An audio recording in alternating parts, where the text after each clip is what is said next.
Hello everybody and welcome back to a brand new episode of the NASCAR Heat 5 career mode on the channel. I hope you're all having a great day. Today we go racing in all three series at Chicagoland, but first we start off with a little bit of pre-race here with Matt O'Brien. Were you aware you were called to the NASCAR hauler after Sonoma? What was said to you?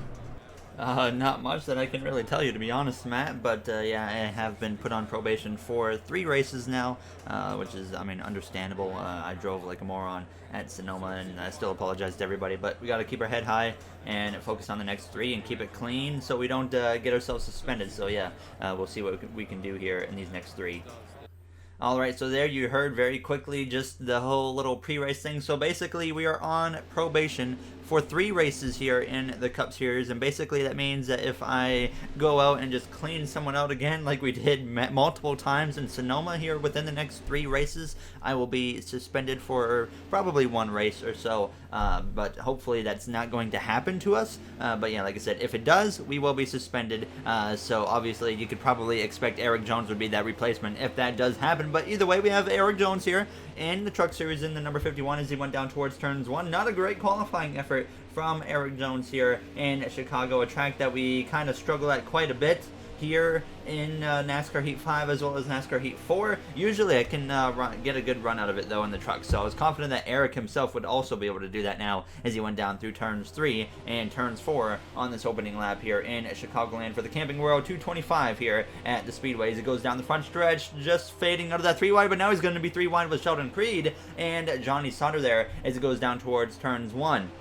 There was actually quite a bit of 3-wide racing in this race. It was certainly an action-packed race, but he would actually get passed by Jordan Anderson, but he would fight back up the inside of Jordan Anderson here, as Stuart Friesen currently was leading the way in this race here in Chicago as we go down this backstretch. So Eric kind of got down to that bottom lane, and once he was able to get down to this bottom lane, he started to move his way forwards a little bit here, passing Anderson, like I said, and now he would get up the inside of Sheldon Creed, as well as he was trying to get up the inside of Johnny Sauter here, down the back straightaway. As you can see, this whole group of cars just clumped right together as we go down into turns 3, and it was actually Matt Crafton leading this little group of cars, and that was kind of the big problem here as it came through out of turns 4. Crafton definitely didn't quite have the speed that everybody else had at this point, and it was showing because he was holding up everybody here as we came through down the back straightaway. They're going 4 wide down the back straightaway. Jones is going to get aggressive and make it 5 wide into turns 3 here, as it's not going to work. He's forced onto the apron, but somehow they keep it going. Now there's contact made, still 3 wide right there. Jones into the side of the 13 of Sauter, and now he's 3 wide in the middle. Somehow, like I said, they all keep it straight and green now here as they go down the front straightaway, but an absolute mess there as Jones decided to force it 5 wide into turns 3 at Chicagoland. That's dangerous to do even at a track like Michigan, but no, he tried to even a more narrow track here in Chicago as we go down towards turns 1. Eric now in the middle of a 3 wide as he came through turns 1 and 2. Like I said, this race was just so chaotic for Eric Jones here as he goes down this back straightaway continuously in 3 wide battles here, and even 5 wide battles apparently. But now he goes down into turn 3, struggling to work his way through traffic because of how packed up everybody was. Now as he came through out of turns 4, nearly into the side of Gilliland, but he actually got into the outside wall, unfortunately, but would have to fight back here as he went down towards turn 3. Still the same situation, 3 wide all over the place here as he went down into turns 3, and Matt Crafton was just holding up everybody. Jones goes once again up the middle between the 23 there of Brett Moffitt, even the 98 of Grant Enfinger. This is coming to the line here to finish in Chicagoland, actually on the final lap, just inside a top 10 finish here after a wild race to say the least for Eric Jones. P8 is where he would finish here, and Stuart Friesen would pick up the victory. So a solid effort once again. Eric doing decent in the points, but the race actually, I should say, ended under caution. That's why it finished there a lap early. I forgot to mention that part now. So there you see Jason White down there in P32, but now it is time to get going here for the Xfinity Series at, once again, Chicagoland Speedway. Keep in mind, coming up after this episode is a Pocono doubleheader. That's going to be an interesting one. I'm not sure how I'm going to approach that one yet. Are we going to put both Pocono races in one episode? I think that's what we might do. Let me know in the comments. I'll run a vote, of course, after this video to decide how we're going to do that one, and so that way it'll make it easier to get what everybody wants instead.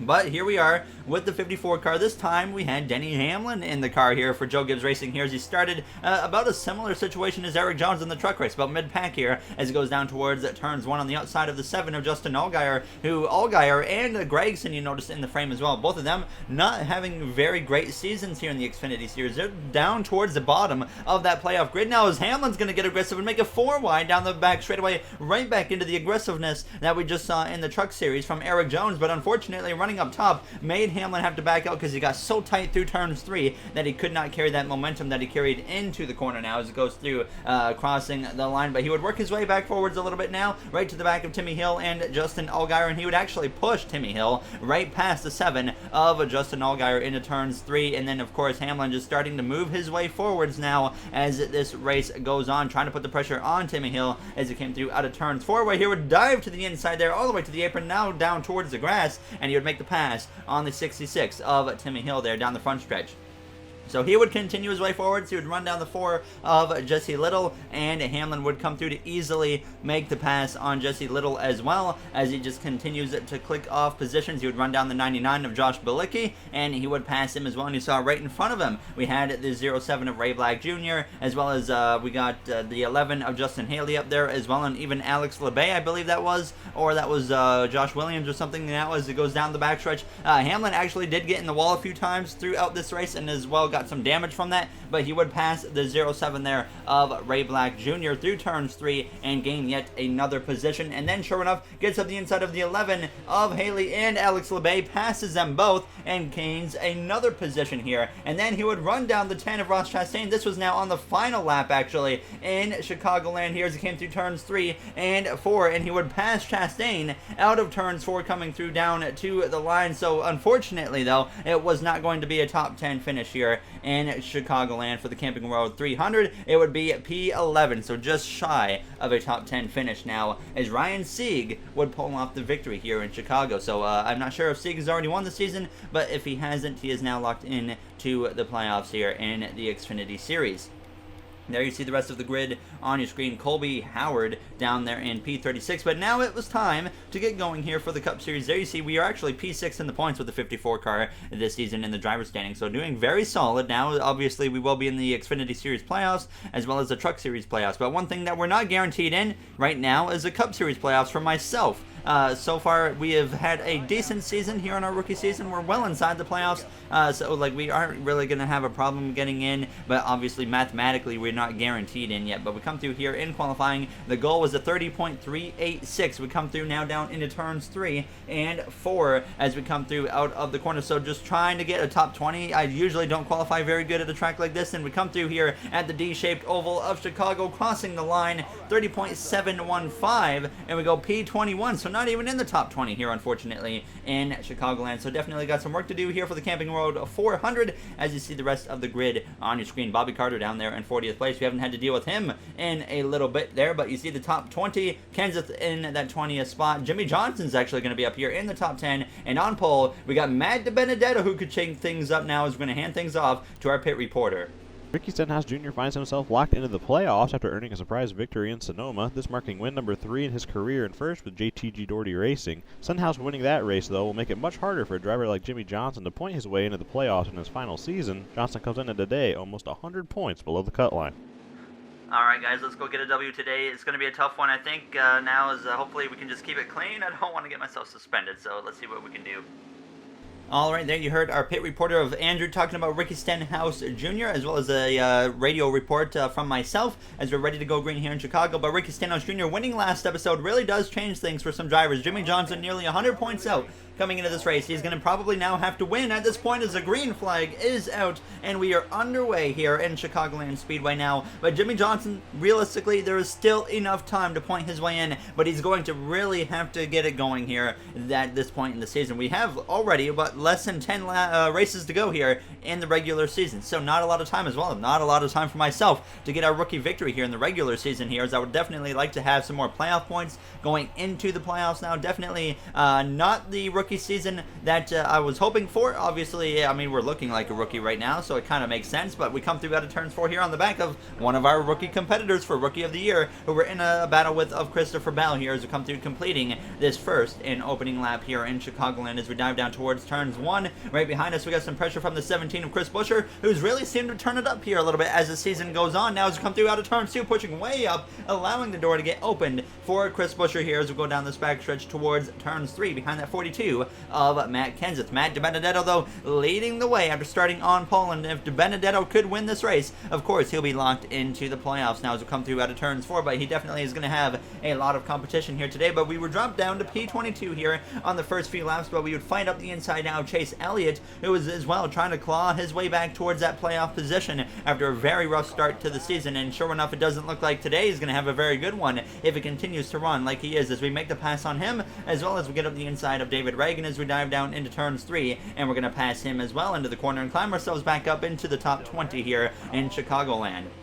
But one thing I noticed right off the bat here in Chicago, our car was not very good at all on the short run, which was a concern for myself. I was wondering, is it going to get worse on the long run, or is it going to get better on the long run? And obviously, we don't know yet. Too early to tell here on only lap 5. But Matt DiBenedetto still leading at this point as we try to clear the 13 of Ty Dillon coming to the line. We would clear him and then put the pressure on the back of our affiliate teammate of Christopher Bell into turns 3. And now we're going to pass him as well into the corner. But he is once again going to fight just like the 13 did, but this time he pinches me down through the center of the corner, and that would make it very hard to pass him. And into turns 1, the back end of the car kicked out, I hit the apron, and now we lose that ground on the 95. The 13 passes us, and the 9 of Chase Elliott as well is going to come through, but I side draft him just enough to keep him side by side with myself as we dive down into turns 3. So down the front straightaway now, we would be able to get back past that 9 car, and then the 13 drives right on by the 95 of Christopher Bell. So I get up the inside of Christopher as well through turns 1, but once again, he pinches me down through the corner, but this time I have the draft and help from Ty Dillon that I'm actually able to get pulled up ahead of that 95 of Christopher Bell. So back up into P19 as we dive down towards turns 3. You see Ty Dillon goes all the way up high, so now through turns 3 and 4, I'm going to be able to put the pressure on him and to try and gain another position. Now as you see the group of cars up ahead, Clint Boyer, Eric Almirola, Jimmy Johnson as well, who started 4th but has fallen outside of the top 10 now as we dive down into turns 1, clearing the 13 of Ty Dillon.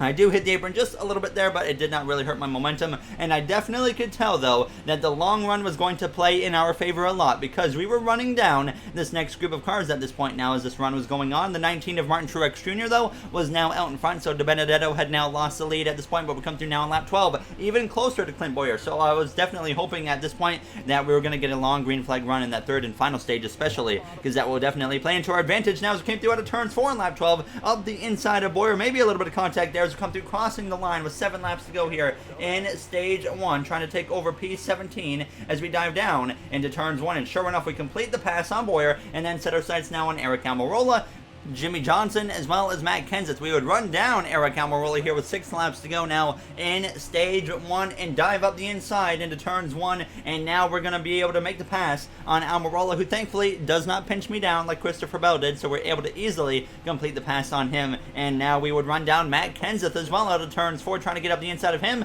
Jimmy Johnson kind of pulled up in front of him a little bit, and now Kenseth would back out of it as we cross the line here, heading down towards the first corner, right behind that 48 of Johnson. I could have maybe tried to go up the inside of him, but I didn't feel like being overly aggressive at this point here in the first stage. Now as we come through out of turns 2, and now we're going to get up the inside of the 7-time champion in his final race here at Chicagoland Speedway as we dive down towards turns 3. So now we're going to be able to pass him as well and take over P14 with 5 laps to go now in this first and opening stages. Truex would continue to lead the way. One driver came to the pit lane. It was a back marker due to, I believe, what was probably an engine issue, but we come through now to just the white flag in stage 1. I could not run down anyone else. There was just too much of a gap, but we did close in, though, towards the back of Chris Buescher. But one thing to notice on the track map, it was DiBenedetto and Truex battling it out for the stage victory, but Truex has the advantage as they go down into turns 3 and 4 for the final time here in stage 1. Of course, we've rallied our way up to P14 here in the first stage, and I'm confident that it's going to end up working our way, or working into our advantage in that second stage, and hopefully the third stage as well. As we come through out of turns 4, Truex comes through to win stage 1. We come through to cross the line here in P14 in the first and opening stage.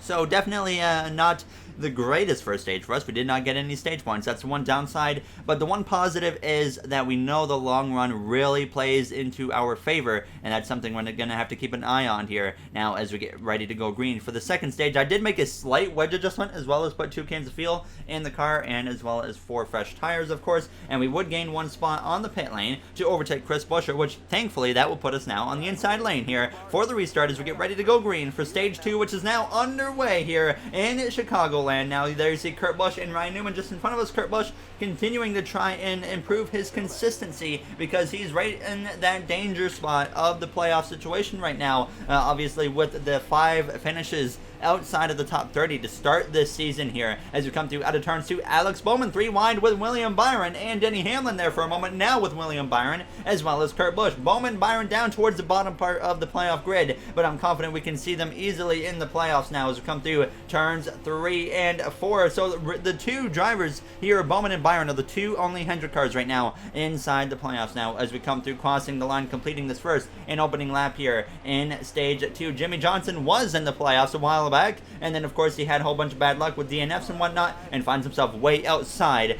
of the playoffs, outside of the top 20 as well in points. So Johnson definitely has to look at trying to win some races now at this point here as we're up to P13 here in the second lap of stage 2. Kyle Busch, though, now out front over second place of actually Kevin Harvick. De Benedetto has dropped out of the top 2, and so is Martin Truex Jr., but I left the door open there for the 17 of Chris Buescher, unfortunately, with 15 laps to go here in stage 2, and he's going to get up the inside, as well as Matt Kenseth through turns 1 is going to get up my inside. Clearly, the short run speed is just not there. I feel like on the short run, we're like a 15th to 20th place car, but on the long run, I guarantee you we could be a top 5 car for sure here as we go down towards turn 3. Getting in, though, just behind Clint Bowyer in front of Jimmy Johnson now as Christopher Bell gets up the inside of Johnson. Tyler Reddick, though, would pass them both and get to the back of me now as we came through the 12 laps to go here in stage 2 as we go down towards turns 1. One downside of stage 2 is there's less laps than stage 1, so the long run isn't going to quite come into as much of an advantage for us there now as we come through out of turns 2. Reddick trying to put some pressure on me. I was just waiting for that long run speed to start to kick in, and as we came through now on turns 1 and 2 on lap 7 of 17 here in stage 2, you see Clint Bowyer makes a move to pass the Chip Ganassi driver of Matt Kenseth here, who has been confirmed in real life to not be returning to that car next year because Ross Chastain, the Watermelon Boy, will be driving that car now as we come through out of turns 4, crossing the line, or coming to the line, I should say now, as we're up the inside of Kenseth. We would pass him into turns 3, and then sure enough now move up into P15 as we come through out of turns 4. Clint Bowyer running P14 as we try to run him down. Bowyer gave away 2 wins earlier this season, and now because of that finds himself still outside of the playoffs as we send it up the inside of him into turns 1, but the move doesn't quite work there as I just didn't quite have a very good angle into turns 1 and 2. So now trying to reset here as we went down the backstretch into turn 3. Now we get back up the inside of Bowyer, but this time we're alongside him, even actually into turns 3. And we're going to try and take over P14 as Kyle Busch continues to lead past the halfway point here in stage 2. But we came through now on out of turns 2 on lap 10. And this is when I finally would be able to get past Bowyer and clear him here as we went down the backstretch. So now 14th place as we try to run down 13th place of Ryan Newman, which we would do without a problem. The long run speed, of course, had kicked in at this point as I send it up the inside here of Ryan Newman as we dive down towards turn 3, and we're going to take over P13 into the corner. So now Newman, though, going to fight back on that outside. Shocker there. Ryan Newman putting up a big fight now as we come through turns 1 and 2 on lap 13. He's still there, but we have the momentum out of the corner that we are able to clear Ryan Newman as we go down the back straightaway here in Chicago. So now trying to run down a top 10 position, but we come to just 2 laps to go on the stage, and we were closing in on that group of top 10 cars, but I just, of course, at this point didn't really have enough time left here in Chicago, unfortunately, here as we go down this backstretch. But once again, we come through to the final lap now in stage 2. You can see that gap continuing to close as Kyle Busch leads the way down the back straightaway here on the final lap of stage 2. Now, as we're going to try and pick up that draft maybe from William Byron as we go down the back straightaway down towards turns 3, you see how quickly we are closing here on the long run. So we know we have a long run car and really have to hope it stays green in that third and final stage as we exit turns 4 within a car length now of William Byron. As we come to the line, though, it'll be P13 here in stage 2. Man, I really hope it stays green here in the final stage, guys. We have some serious long run speed. We could maybe even contend for a win if everything goes our way here. So let's hope that it stays green, and hopefully we get a good pit stop here. I know you guys got it in you. Let's go get something. There you heard the radio transmission now as we would make even more wedge adjustments on the car at the end here of stage 2, as well as put 2 cans of fuel, of course, in the car, as well as 4 fresh tires as we get ready to go green for the third and final stage. We gained 2 positions on the pit lane. The pit crew had that clutch stop in them, and now we're up into P11 with a chance to finally get up inside the top 10 here for the start of stage 3, which is now underway, but the car does not go on the restart, of course, so now we have to drop down and get out of the way of traffic. You've got to be kidding me, man. I cannot believe this happens to us so many times this season. From confidence there for being on the cusp of a top 10 to just sadness and just frustration here now as we get back going in this third and final stage, and it was due to the contact of our AI making that contact with William Byron at the end of stage 2 after we crossed the line. Of course, out of my control.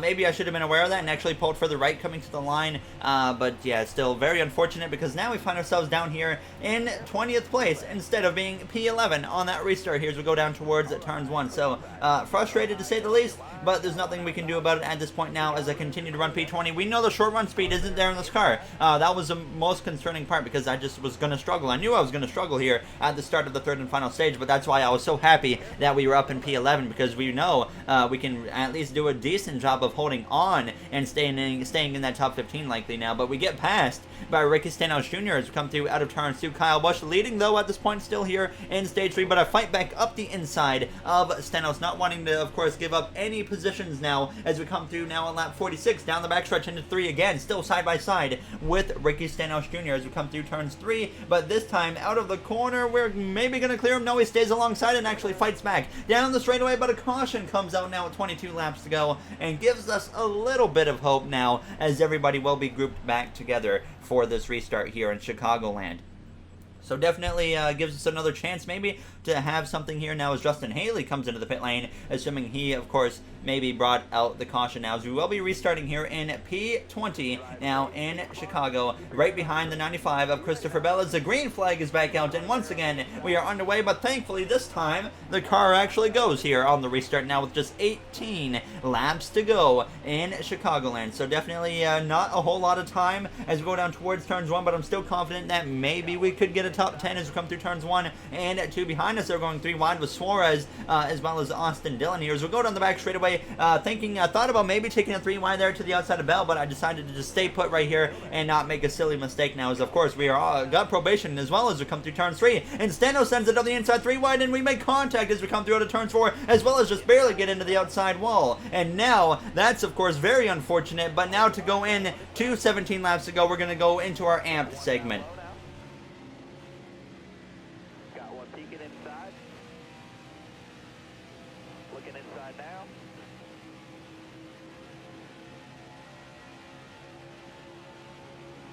Clear all around.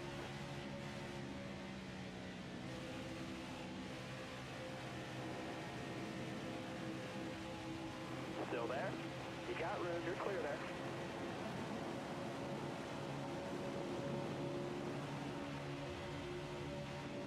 Still there?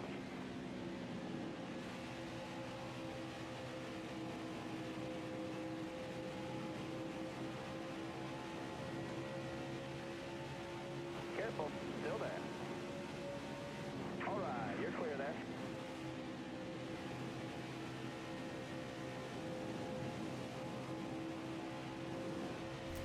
There you saw the absolute calamity on that restart. Things have gotten even worse. We find ourselves barely inside the top 30 at this point as we have the visor cam as well up on your screen as we dive down into turns 1. So now just everything going wrong. Only, 15 laps to go here in Chicago, running P27. Nothing going right. But Matt DiBenedetto now finds himself leading this race here after that restart now as we dive down into turns 3. I do hope you guys enjoyed, though, the amped segment. We don't do it a whole lot, but when I do it, I certainly enjoy it now as we come through out of turns 4. Back up into P24, though, putting the pressure on David Reagan. We know that longer, more worn tire speed is coming into our favor. So we were running down Daniel Suarez as well in P22, but Kyle Busch had actually taken the lead back from Matt DiBenedetto now as we get up the inside of Daniel Suarez as we go down towards turn 3 as well, up the inside of Stenhouse, who kind of ignited that whole downfall of that restart after me and him made contact as we come through out of turns 4, passing him for P21. Then we would run down Christopher Bell and get ourselves back up inside the top 20. Now still need 10 10 spots, though, if we want to have a chance at a top 10 here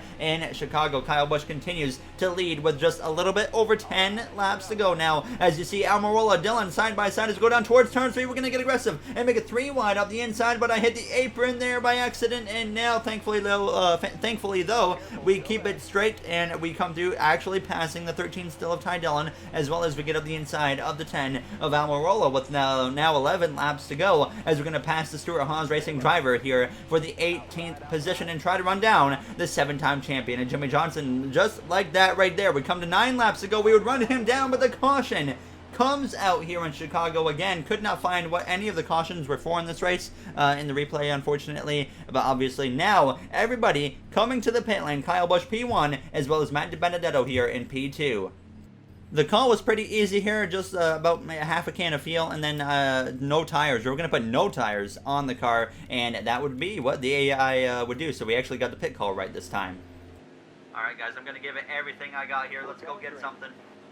There you hear the radio transmission as we're now underway for what could be the final restart here in Chicagoland. Jimmy Johnson just on my inside here in P17. He needs to get every single point he can out of this restart now, knowing his situation in the points. But Justin Haley actually stayed out on the restart, so he is now leading the way. But we do know that's not going to last for long as we come through out of turn 2. As we come through out of turn 2, we're going to get very aggressive. They're going 3 wide on the outside of Boyer as well as Martin Truex Jr., but we're not the only one doing this. Brad Keselowski just in front of myself here doing the same thing as we dive down into turn 3. William Byron as well up on the outside as Kevin Harvick is able to slice right on through. He goes 4 wide with us through the middle and made it work. Harvick had a ton of speed and just blows right on by all of us now as we come through crossing the line with now 5 laps to go in Chicago. We go to the outside of Harvick trying to be aggressive there, made it 4 wide for a moment, and that does not work, and thankfully we actually got out of that because we were going to end up being 5 wide with Tyler Reddick, who went up the inside, as well as we continue in this massive little pack race here because of Justin Haley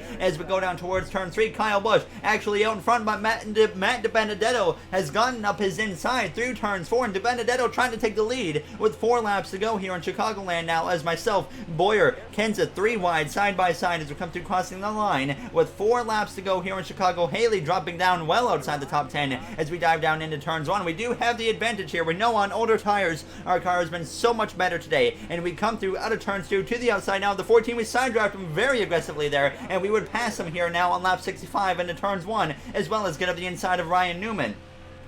Absolutely ecstatic I was with the car at this point now as we come through passing Newman for 12th, and all of a sudden we have a chance potentially to run down a top 10 finish, but Kyle Busch actually was able to repass Matt DiBenedetto with 2 laps to go now as we come through out of turn 2, getting that draft from the Penske driver of Keselowski. We come through to the final lap now. Keselowski, Byron side by side for P10 and P11. We're right here in the mix now. Kyle Busch leading the way through turns 1 and 2, but DiBenedetto still putting pressure on him as we're up the inside of Byron as we come through out of turn 2 now into P11 as we set our sights on Keselowski for that 10th position. We haven't been in the top 10 really all race long, and here we are in the top 10 as we pass Keselowski into turns 3. DiBenedetto still right on the back of Kyle Busch as he looks to the inside of Kyle Busch out of turns 4, but it's not going to be enough. Kyle Busch wins in Chicago. We're side by side with Keselowski, but we hang on to get P10 at the line here in the Camping World 400 at Chicagoland Speedway. What a comeback now for us here in Chicago on probation as well, and we did nothing wrong today. We kept it clean, and we serve absolutely no issues to the field. So 1 race down on the probation,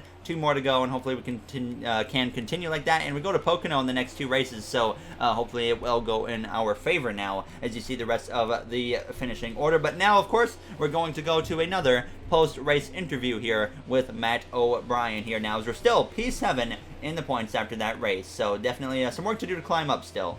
Gary, you were in the top 10 for 1 lap this race, and that was the last one. Walk us through what was an up and down race.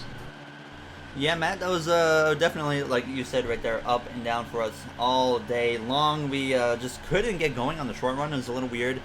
So, yeah, like the first run of the day, we were like in the 20s, and I couldn't do anything. But after like 9-10 laps, the car really started to come into our favor, and we were able to just fly by everybody, it felt like.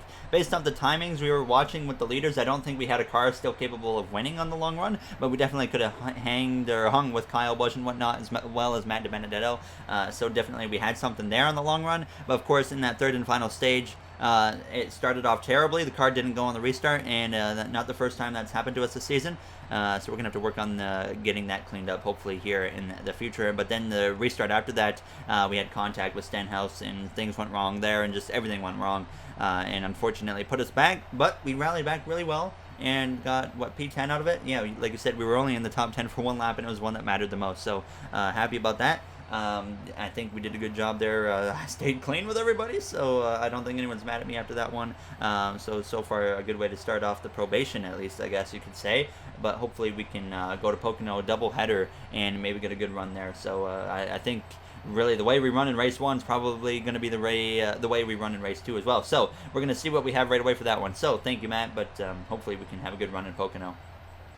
All right, so there you have our post-race interview there with Matt O'Brien. I also want to do some more work, like I said, with the post-race interview stuff with the design and whatnot, as well as the transitioning into that. But definitely, like I said, I'm going to do more work on that as well. But you see in the next one, like I said, the Pocono doubleheader. Probably the least 2 races I'm looking forward to the most this season. So if we can just get these out of the way, we'll be in good shape. And we'll be at, race number 20 after these 2, which will mean we'll have 6 races left in the regular season. So I don't know how we're going to do in Pocono. It's usually an up and down track for me in past NASCAR heat games, so we'll see how it goes. As always, if you guys enjoyed this episode, you do know what to do there as you see the Truck Series standings on the screen. So of course our truck, the 51 with Eric Jones, that we're keeping an eye on, he's obviously locked in. He's not going to have any problems at all here, as he's just trying to get more playoff points at this point in the season. As well as you see the Xfinity standings, Allgaier are at the very bottom of the playoff grid, which is a bit of a surprise. DiBenedetto, though, with that good run, now 32 points out of the playoffs. Christopher Bell, 29. Jimmy Johnson still way out of the picture.